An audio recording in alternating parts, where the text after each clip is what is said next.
Finally, it was 2013. I finally get convicted, and I get 1 month house arrest and probation. Now, while on house arrest, I had to think, how does all this bad stuff keep happening to me? I mean, if all these things happen for a reason, so that I could make millions by suing McDonald's and get rich, then how does all this bad stuff keep happening? How and why? There had to be a reason. In fact, I realized because of this, I had an anger problem. I was real angry, short-tempered, and so I had to figure out, why do I have an anger problem? Well, I was angry because of all these negative things that kept happening to me throughout my life. So I went back thinking, why do all these bad things keep happening? All the way back to the reason I had been using for years. Because I didn't go out with that girl on the first day of high school. And if I would have went out with that girl, they wouldn't have called me fag. Relentlessly, I would have actually tried in school. I would have made friends with people who weren't delinquents. And then I wouldn't have started drugs and alcohol. And then I wouldn't have got arrested all those times. And my life would have been completely different if I only would have went out with that girl in high school on the very first day. But then I thought, why was I even in that school to begin with? Well, because I got kicked out. I got kicked out because the principal was a child molester. Why was I always in there in the principal's office? Well, because I never learned how to act as a kid. Well, why can't I change now? Right? And then I got stuck there. I thought, I never learned how to act as a kid from my parents, and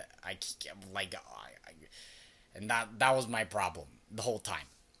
So I was recording this, and I shut off the recorder because I couldn't figure it out. So I went back to the last time I got the DUI.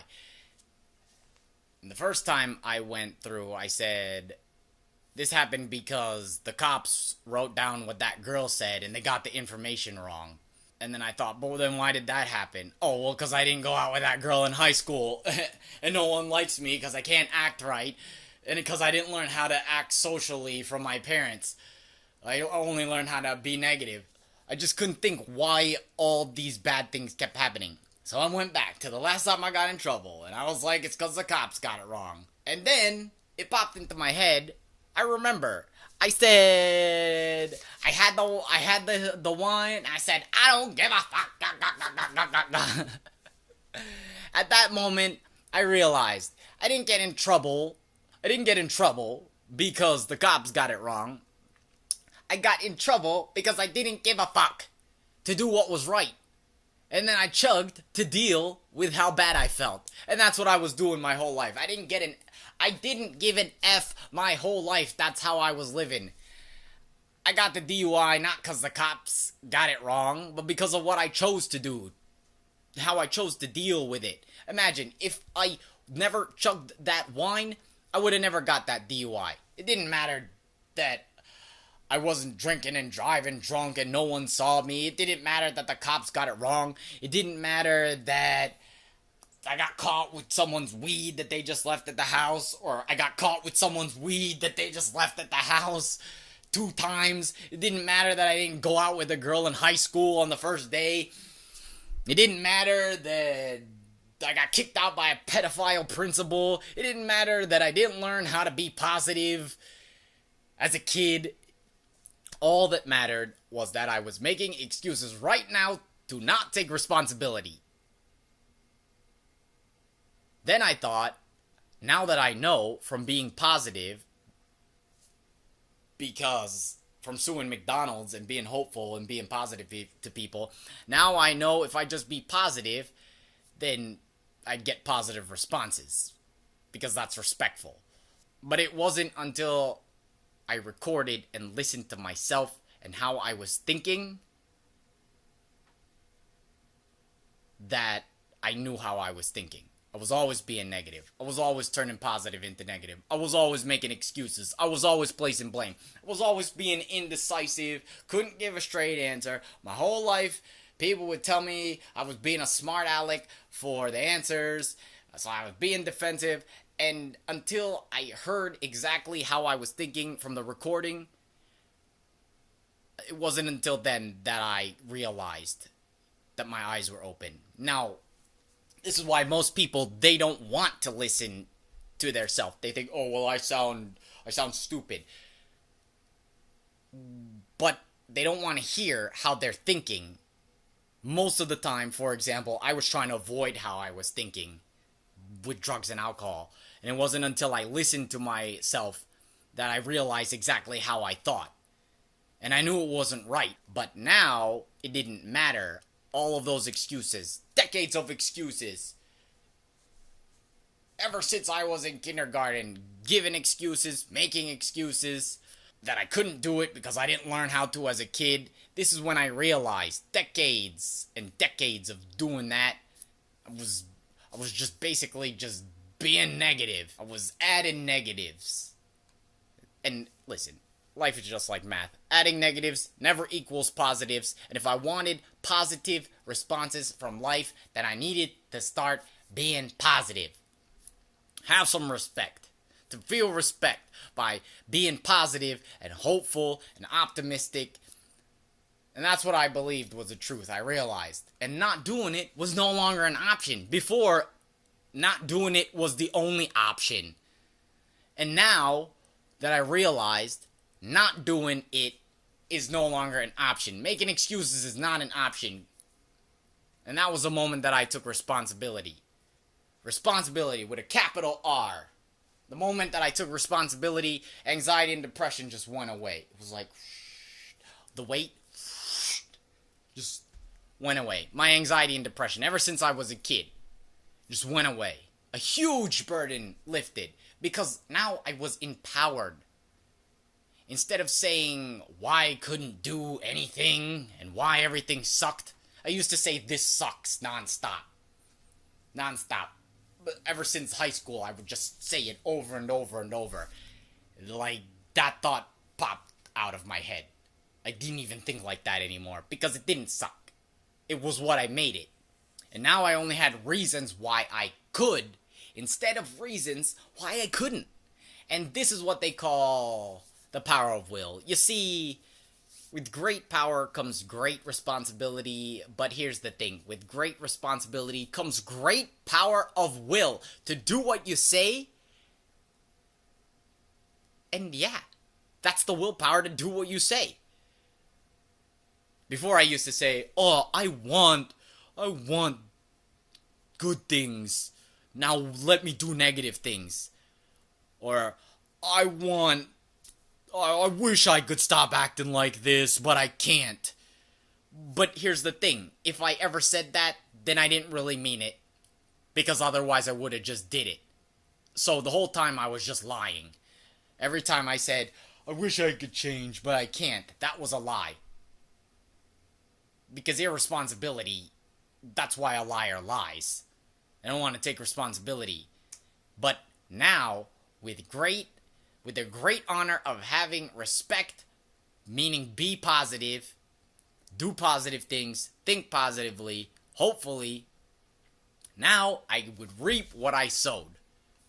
So, I had just realized responsibility because I recorded myself, listened to how I was thinking, heard myself just keep on making excuses after excuses. Oh, it was because I didn't go out with a girl 20 years ago. Or, oh, child molester principle. Or, I didn't learn it as a kid. Blah, blah, blah. When I realized responsibility, huge burden lifted. Decades and decades and decades. All my life of anxiety and depression just went away. Just went away. I thought, I'm going to tell my psychiatrist that I've been seeing for a decade. And I make an appointment, I go in, and I tell him the whole story about what happened. I said, I was just making excuses. The reason why I had anxiety, depression was because I wasn't taking responsibility for my actions. That's why I kept getting in trouble, arrested 5 times, so on and so forth. And he said, Well, Jason, I think that you are bipolar. You're having mania now. Because I told him that I was super happy and that I wasn't depressed or had anxiety. So he wrote me a prescription for another drug, lithium, so that I could stop being happy. I asked him, I said, how long do I have to be happy for before you change your diagnosis? A week? A year? A million years? He said he didn't know. And then, yeah, like I said, he wrote me a prescription. I said, keep it. Because you're a quack. I don't believe you. And then I walked out of his office. Yeah. Because he was a quack. That's the problem. Ever since I was a kid, they've been trying to convince me that I had a problem. And because I believed them, that was my excuse. For example, if my excuse to not calm down and not pay attention was that they told me I had ADD and that the only thing I could do about it was take drugs. That was the excuse. If I have an excuse to not pay attention, why would I try when it's not my fault? So here's the thing. If I would have believed that psychiatrist that I was bipolar, my responsibility, realizing that, would have disappeared just like that. Just like that. I would have believed him, and then I would have said, I'm happy not because I'm taking responsibility, but because of something that's out of my control. That's called irresponsibility. That's what irresponsibility is. So if I would have believed him, then I would have had it. I would have been bipolar, even if I didn't have bipolar. Even if I wasn't bipolar. You see, if you have a problem and you believe it, even if you didn't have the problem before, you now have the problem. So that's a huge problem. They're trying to convince people that they have problems. My family has a psychologist friend, and it's a joke that she keeps on telling, which I don't think is funny, but a cured patient is not a good customer. That's basically the gist of the joke. I don't think that's funny at all, and that's what they're doing. They don't want to cure you. What they want to do is charge you $100+ every month so you can pick up a prescription. They're drug dealers, basically, and they convince people that they have problems so that they can use them for money. It's as simple as that. What they should be trying to do is convincing me that I could concentrate if I wanted to, because I had no problems concentrating on video games when I wanted to. What they should have done was try to convince me or teach me how to concentrate or how to settle down instead of giving me drugs and convincing me that I had problems. They should have been trying to convince me, what's the root of my depression? What's the root of my anxiety? Instead of just saying, just is. There's nothing you can do about it. Well, convincing someone of that is a great customer because you just sit there, listen to them complain, then give them drugs. So yeah. Then I remembered every time I would take through the past decade, every time that I would take antidepressants, my depression would go away, then come back. Then they'd up the dose, go away, come back, till I was at the maximum dose feeling suicidal. Then I would quit. That happened multiple times throughout the past decade. And what I realized is what had been happening was these antidepressants just numbed my conscience. What the antidepressants did is allowed me to continue to act negatively while making me not feel bad about it. So, for example, I spent $15,000 on that girl, okay? And before that, I would obsessively about whether I should spend money or not. I would just obsess and obsess and obsess. In fact, the obsessions would keep me up at night, overthinking, even more than just about money. But then, what happened was, on antidepressants, I verbalized this. Literally, I said, well, spending all this money on credit, that's not my problem. That's future me's problem. Before I would obsess about it. But my conscience was gone, so I didn't obsess. I didn't think about my actions, the consequences for my actions. I just didn't care. And then I spent $15,000 on that girl, and I didn't feel bad about it. Well, until I got off of the antidepressants. Then I realized what the heck was going on, and then I felt real bad about it, super ultra frustrated. So what had been happening was I would still continue to act negatively. My conscience would imbalance my chemicals, trying to get me to feel bad about the way I was acting negatively, disrespectfully, not taking responsibility, hopelessly. Then they would give me antidepressants to tell my conscience to shut up. And then I wouldn't feel bad about how I was acting. So then I would continue to act the same way. Then my conscience would imbalance the chemicals. Then I would feel bad again. Then they would up the dose until I felt suicidal because it was a tug of war between my conscience and drugs. The drugs. The worst part about the antidepressants, in fact, illicit drugs are less worse. Why? Because you get off of them in a day or less. But it takes a week to get off of these antidepressants. So, on normal drugs, I could at least revert back to feeling bad rather than having it spiked. This is what they're doing to people, folks. They're giving people these antidepressants to numb their conscience. We wonder why there's more psychologists and psychiatrists and all these mental health drugs, and people are becoming more and more crazy than ever of all time. Why is that?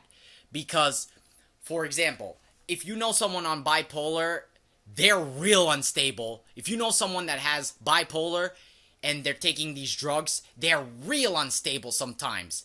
Because they're bipolar because of the fact of the way that they're thinking. And then when something triggers it, like a sight or smell, then it cascades. And the drug isn't able to overcome that cascading. So these drugs make people even more unstable. That's why people are committing suicide from these antidepressants. They're very bad. Let's just recap. I realized, and this all happened for a reason, from basically, God wants us to see. That's why he allowed all these things to happen to me, so that we could finally see that this is sorcery. This is evil, what they're doing. They're numbing people's consciences for money. And yeah. And then the world's going out of control, because they're telling them that it's not their fault. They're taking away their responsibility. Listen, I remember I would go to my probation office and I'd make all these excuses. My probation officer would say, take responsibility. I'd go to my psychologist and he'd say, oh, it's not your fault. Here, let's up your dose. Let's up your dose. Oh, maybe 2's not enough. 3, 4, 5, 6, 7. The law was trying to get me to take responsibility. My psychologist was making me more unstable by convincing me that of irresponsibility. And like I said, if I would have believed him after I realized responsibility, whoop, that would have went away. And guess what? Guess what would have happened? Yeah. Let me tell you a story. I wasn't going to tell this story until a later video, but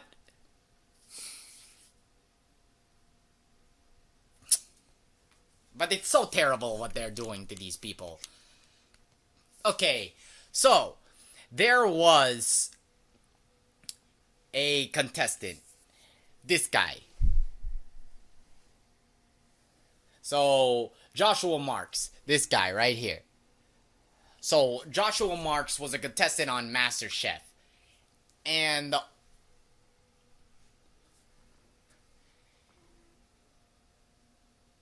Joshua Marks was a contestant on MasterChef, right?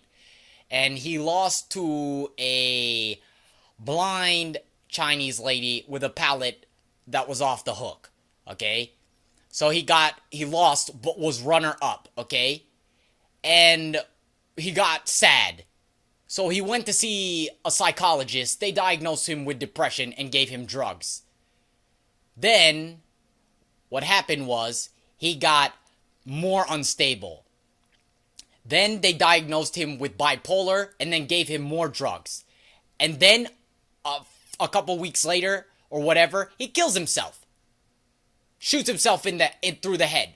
Listen, they kept on giving him more and more problems. All they had to say was, runner up, that's second best in America. That's very good. And when he would have believed it, his sadness would have went away. He would have been empowered and inspired. What they did instead was they gave him more problems and more excuses and unempowered him, and then gave him drugs which made him unstable. The worst part about it is, you can look at his Facebook. He posted a Bible verse on there that all things are possible through Christ. And so that verse was trying to convince him of responsibility. The wisdom or experts of the world, they just gave him more problems. And now he's dead. All they had to do was say, that's very good. But they gave him more problems, and then he killed himself because he believed them.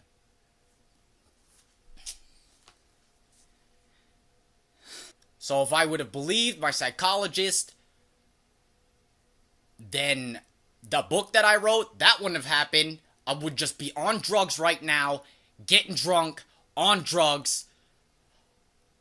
Yeah. This is not a joke.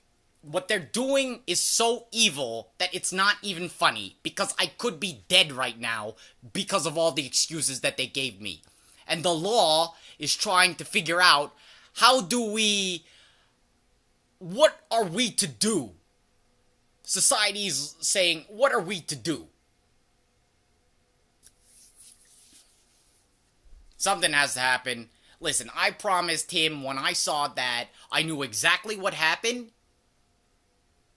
Because it happened in 2013. I knew exactly what happened to Joshua Marks. And the same thing they did to me. And the same thing that they're doing to a lot of people. And it's gonna stop. So I said to him, I said to his spirit that, you know what? I got your back, bro. Because I understand.